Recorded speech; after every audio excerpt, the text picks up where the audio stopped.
Sebuah sepatu sangat kotor. Bersiap untuk menyeberang jalan. Tapi Anda harus melihat dengan jelas. Kaki yang lain bengkok. Ini adalah hantu dari seorang idol trainee. Kedua matanya memerah. Seperti melihat mangsa berikutnya. Seonmi berbalik kepalanya. Menemukan bahwa hantu sedang menatapnya.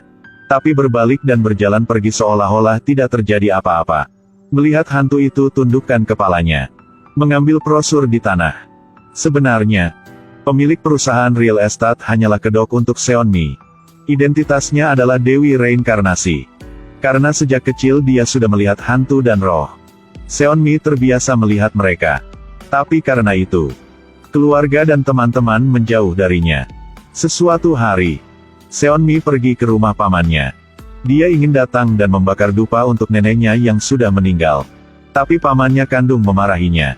Paman Seonmi kesal mengajarinya. Lain kali transfer saja uangnya langsung ke dia.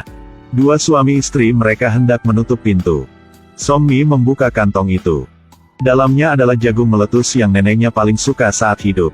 Anda harus mengambil cuti kerja untuk membelinya. Hal-hal ini kamu gak usah khawatir.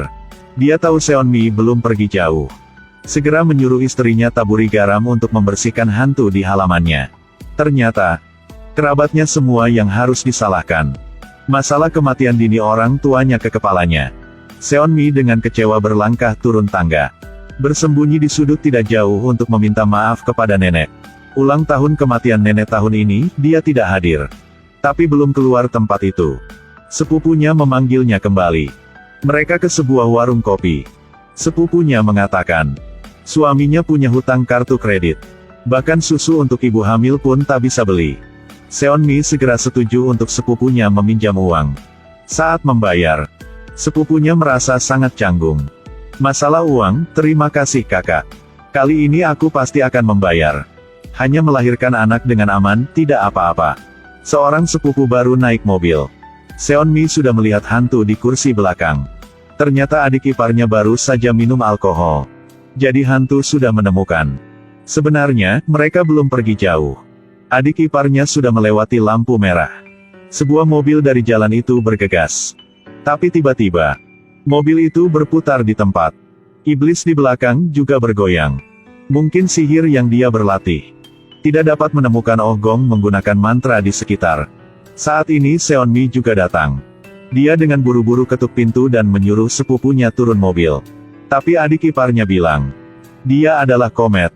Jangan mendengarnya. Tidak ada cara lain. Seonmi harus menyebarkan kacang merah untuk mengusir roh jahat melalui kaca. Adik iparnya bermaksud untuk mengemudi pergi. Tapi dicegah oleh Seonmi. Adik iparnya berpikir dia neurotik. Tapi salah menginjak pedal gas untuk pedal rem. Membuat gesekan roda dengan permukaan jalan menjadi asap. Mobil hanya bergerak di tempat. Tidak jauh dari itu. Oh Gong dengan lembut melambaikan tangannya. Roda segera meledak. Adik iparnya keluar dari mobil dan hendak memukul dengannya. Segera diambil oleh Oh Gong dengan satu tangan. Bahkan iblis itu ingin melarikan diri juga tidak bisa lolos dari tangan Oh Gong. Sedangkan sepupunya segera turun mobil dan klaim kompensasi Seonmi. Seonmi akhirnya menunjukkan kekecewaannya.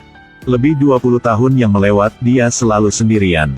Apapun yang terjadi, bersabarlah. Sekarang Seonmi tidak ingin seperti itu lagi. Meminjam uang tidak perlu disebutkan lagi. Dari sekarang, dilindungi oleh Oh Gong. Seonmi awalnya mengira hidupnya akan berubah semuanya. Tapi pada sesuatu malam, menurut alamat di brosur, hantu Sera sudah menemukan Seonmi. Asistennya sedang mengikat tali sepatu. Kaki yang penuh darah mendekat. Untunglah Oh Gong muncul tepat waktu dan mendorong Sera. Sera menanam pohon pisang di tempat. Seperti mati sekali lagi. Setelah beberapa saat, Seonmi kembali. Dia dengan buru-buru terima kasih kepada Oh Gong. Tidak memperhatikan tas di tanah bergerak. Kebesokan hari, Mawang membuka lemari es. Tapi dikaget oleh Sera di dalamnya. Ternyata Oh Gong melihat dia di luar sangat kotor. Jadi masukkannya dalam lemari es. Saat ini Palkie menjelaskan. Ternyata Sera dihidupkan kembali oleh darah Samyang. Dapatkan bantuan dari Oh Gong. Dia perlahan-lahan mendapatkan kembali kesadaran manusia. Sera ingin mendapatkan kembali kesadaran. Menemukan penjahat yang membunuhnya. Tapi apa yang bisa dilakukan zombie? Dia mendengar ada dewa yang sangat pandai berdandan di sana. Palkie dan Mawang bersama membawa hantu itu ke dewa itu. Sebentar lagi, dewa membawa Sera ke bawah setelah riasan selesai. Apakah ini adalah hantu? Sangat jelas ini adalah seorang gadis cantik seperti bungu. Tapi kamuflase tetap kamuflase. Sera dengan senang hati membungkuk dan berterima kasih. Matanya segera jatuh. Jadi begitu.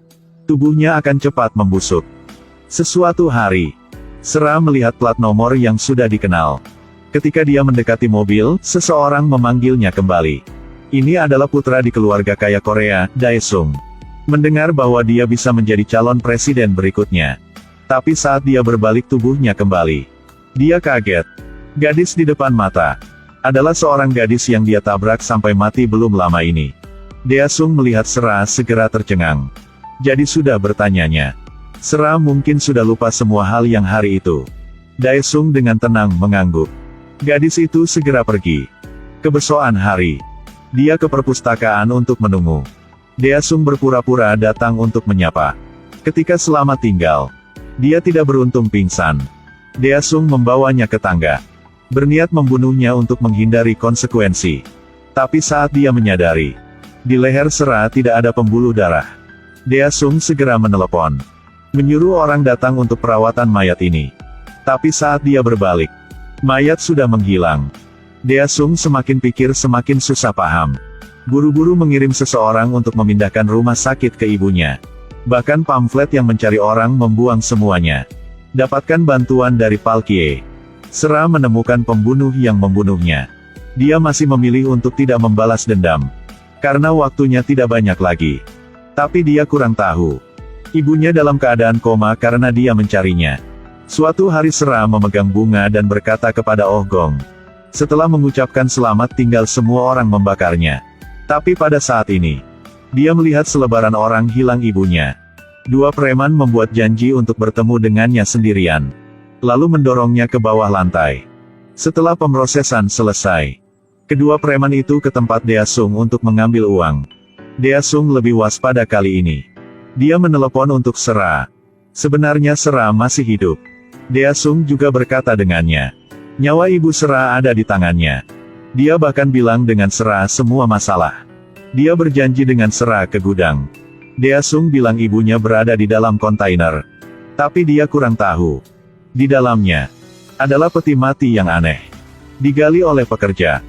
Ini adalah pohon berumur 1000 tahun. Terdengar bahwa siapapun yang berani menyentuhnya akan mati. Seseorang dengan gergaji mesin mendekat. Tapi juga menghilang dan tidak kembali. Ada seseorang menyentuhkan padanya.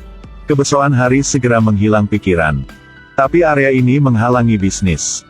Jika Anda memulai konstruksi di sini dengan lancar, Anda bisa mendapatkan ratusan juta won. Situs konstruksi rahasia dengan hadiah. Jika ada yang bisa menebang pohon ini, mereka akan mendapat hadiah 5 juta won. Jumlah uang banyak seperti itu. Merangsang keserakahan pekerja. Seseorang mengendarai ekskavator untuk menggali pohon. Tapi dalam proses itu, di bawah pohon, mereka menemukan sebuah peti mati dengan naga di luar dengan umur hingga ribuan tahun. Daesung adalah orang berdiri di belakang proyek ini. Dia ingin melihat dalamnya adalah harta apa. Tapi ketika dia menyentuh ke peti mati, saya melihat ritual mistis. Mungkinkah Dewi bertopeng ini menjadi pemilik peti mati? Untuk menyelidiki dengan jelas, Daesung sudah berbohong dirinya sudah menculik ibu Sera. Menipunya masuk dalam untuk membuka rahasia di peti mati. Sera baru masuk. Dia dengan cepat tangan dikunci pintu. Buang semuanya ke laut. Aku tidak ingin melihat apa yang ada di dalam lagi. Daesung hendak pergi. Tiba-tiba peti mati bersinar. Peti mati itu sepertinya merasakannya. Darah Samyang dalam tubuh Sera. Kekuatan yang misterius ini. Hisap Sera lebih dekat ke peti mati. Dua preman di luar akan pergi. Tiba-tiba ketakutan oleh getaran yang kuat ini. Saat sinar menghilang, dua preman itu baru berani masuk dalam. Bagian dalam kontainer yang tadinya cukup kotor kini dipenuhi kelopak bunga mawar. Orang memakai baju hitam ini. Dengan Sera tadi seperti dua orang benar-benar berbeda. Dia hanya senyum. Pintu kontainer segera menutup. Kebesokan hari, ketika Daesung kembali. Dalam kontainer, Hanya darah segar dan peti mati kosong yang tersisa. Sebenarnya pemilik peti mati adalah biarawati kuno. Tidak hanya dia pandai mengendalikan hantu, tapi dia juga bisa memanggil naga. Raja yang tak terhitung jumlahnya telah mendapatkan kekuasaan di bawah bantuannya. Baik, karena takut akan kekuatan itu, seorang raja menemukan seorang pengrajin untuk membuat peti mati untuk menguncinya. Bencana apa yang akan dia sebabkan pada akhirnya? Dan tujuan dia ke sini adalah apa? Ogong dan Samyang akan menghadapi dengan bahaya bagaimana? Film A Korean Odyssey, milik Korea Selatan. Diadaptasi dari film Cina terkenal yang membuat penonton sulit untuk menerima. Tapi produksi dan akting di film sangat bagus.